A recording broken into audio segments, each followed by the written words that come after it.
Personal protective equipment, the most important things you can invest your money into. First up, safety glasses. Eyesight's precious. Safety glasses are cheap. $8 to $10 could save you a lifetime of wearing an eye patch.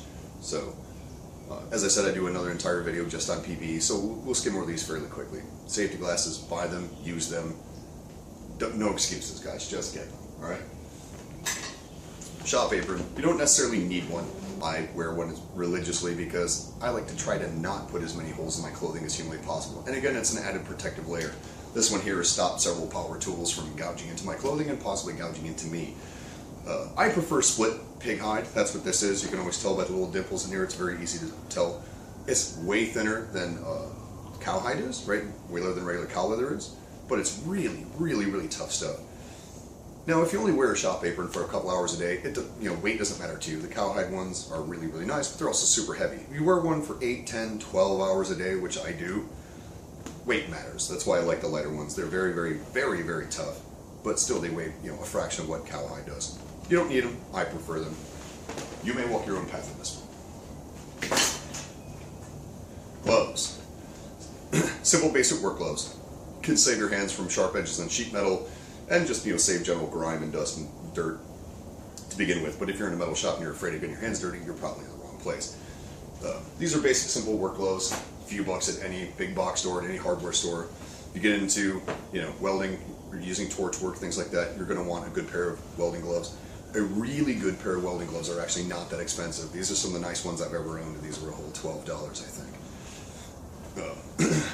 So, these will save your hands from sparks from arc welders and MIG welders and things like that, whereas, MIG slag, arc slag, the slag from the electrodes and arc torches will go right straight through this material here and will burn the living crap out of your hands. These are a lot more resistant to it. Same thing with sleeves, right? Whatever you do, don't weld bare armed. We'll get to that when we talk about welding.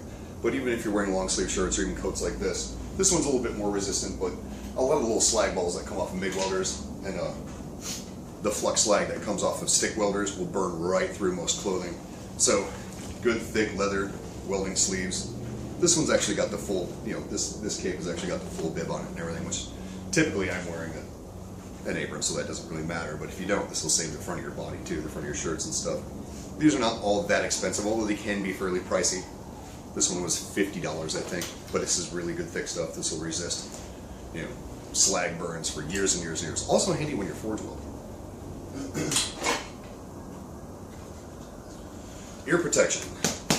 You can go with simple foam earplugs if you wish, which I do quite a bit. For a lot of work I do around the shop, I'm putting them on, taking them off, putting them on, taking them off fairly quickly, so I prefer the earmuff style ones like this. These, believe it or not, I actually got at, where did I get them? I got them at an outdoor store. One of the big box outdoor stores. Can't remember. Not that that part's important. But the thing that was important to me anyway, because I spend so many hours wearing my hearing protection, these are rated to 33 decibels. These actually came from a shooting center, so these are Remington brand, I believe. And these were anywhere from 3 to 6 decibels higher rated than a lot of the other ones I could find for the same price. That may not seem a lot to you. If you spend 40, 50, 60 hours a week running loud machinery, it can make a difference. So I look around to try and find as good ones as I can get. And I think these cost me a whole like $16, $14, $16, somewhere in that neighborhood. And what I could seriously make an argument for being the most important piece of safety gear besides, or right up there even with your safety glasses, is decent respiratory protection. When I was coming up in the trades, starting all the way back in the early and mid-90s, respiratory protection either wasn't a thing or it was not even stressed in the least. I mean, I can only remember just the most casual mentions to wearing any type of respiratory protection at all. And really, honestly, what we had was, dust mask was pretty much what we got. Largely ineffectual for a lot of the problems that we had. Even all the way up to 2000, respiratory technology wasn't all that great.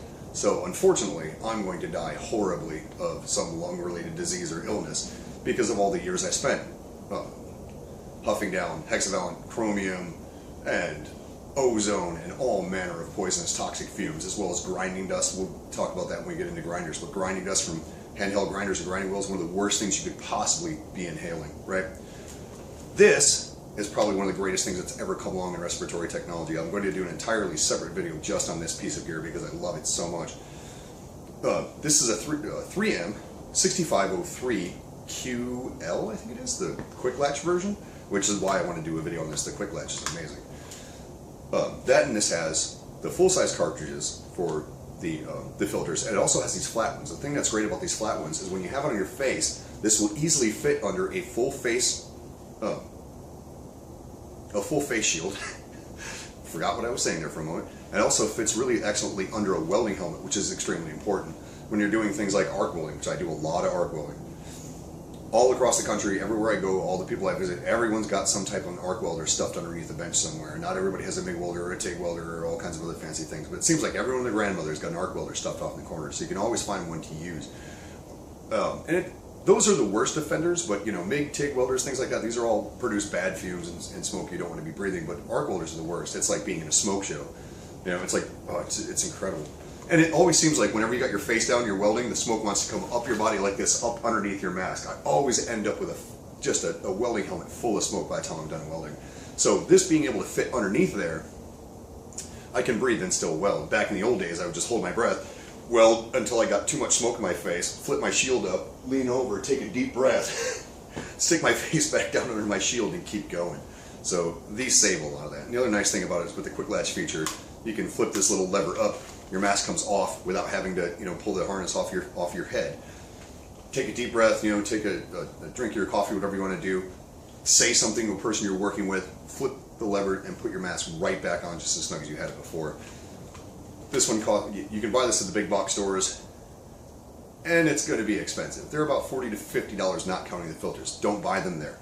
You can get this exact same one, a 6503. They come in 3 sizes, small, medium, large, to fit your face. This cost me 18 bucks on Amazon, I think. Plus the filters, of course, are all separate depending on the type of filters you have. So 18 to $20 on Amazon versus 40 to 50 bucks at the big box stores. So buy it on Amazon. Do yourself a favor. But I can't stress enough how important it is to wear one of these. If you're grinding, wear it. If you're welding it, wear it. You know, if you're doing anything that creates any type of dust whatsoever, for the love of God, wear your respiratory protection. I really wish it was something that was stressed more, or at least even taught at a basic level when I was coming up through shop class and tech school and all that stuff. So like I said, it was not really a thing when I was coming up. So respiratory protection, extremely important. Buy it. So those are the basics of what I wear on a daily basis. Now, of course, various different situations can dictate different types of personal protective equipment. If I'm using a bench-mounted wire wheel, for example, which at one point we'll cover how ridiculously dangerous those things are, you're going to want to wear a full face shield, as well as having your regular eye protection on. You want a full face shield on top of that, because those little wires will come flying off at a ridiculous amount of speed. And to relate an anecdote for you, even if you have it on an angle grinder you're using by hand, which around about 1999, 2000, I was working at the General Motors Tech Center out in the fabrication lab, and a guy I was working with, Kirk Schubering. It was just before lunchtime. He was sitting there running a wire brush on a grinder, and all he had on was his safety glasses. I'm working about 10 feet away from him. Right about the time lunchtime comes, he turns his grinder off, looks at me and goes, "What do you want to do for lunch today?" And he's got all of these wires from the wire wheel stuck in his face, and they're bleeding. So I walked up and pulled one out, like pulling a pin out of a voodoo doll, and he goes, "Ow!" He had no idea they were all stuck in his face. And I went, "You might want to go look in the bathroom. You have wire all over your face." What are you talking about? He comes back after he pulled him out. He's got these little pinholes bleeding all over his face, and he goes, "You know, the whole time I was using that wire wheel, I kept feeling things hit me in the face, going, ow, ow." He goes, "I had no idea they were stabbing me." Yeah, and I mean, each one of these wires were in there like a good 1/16 to an eighth of an inch, depending on what part of his face he hit him. So I mean, these things are coming at him with some serious velocity. So don't just wear your regular eye protection. Put a full face shield on. Whenever I do so, I can hear them bouncing off my face shield, even if I can't see them coming while I'm working on it. So different situations will also dictate higher levels of PPE. If you're welding, that requires more, obviously. Sleeves, thicker gloves, welding helmet, breathing apparatus, things like that. So as those come up, we'll get into them.